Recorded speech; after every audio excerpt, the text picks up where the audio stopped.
akan ada dalam diri kita ni tempoh bertahan.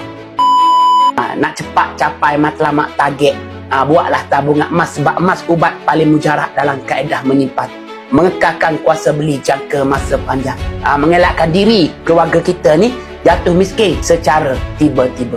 Kenapa saya cakap macam tu?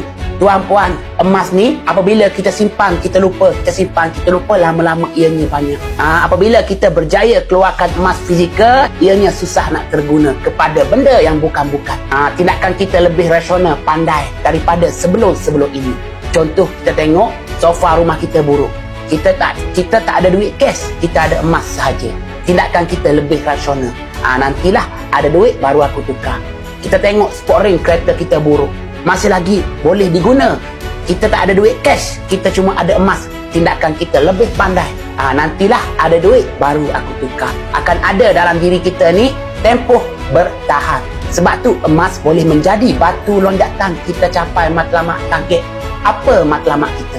Lebih cepat capai. Jadi tuan puan belum ada lagi akaun emas, pergi dekat profile TikTok saya, tengok konten-konten saya. Ada biru yang saya tinggalkan. Isi saja, saya akan hubungi, insya-Allah. Kita sama-sama belajar. Kita ubah keuangan diri keluarga kita kepada lebih baik. Saya akan invite dalam grup support dan terus bagi bimbingan. Itu pertama, emas boleh menjadi batu lonjatan kita miliki. Kita capai matlamat.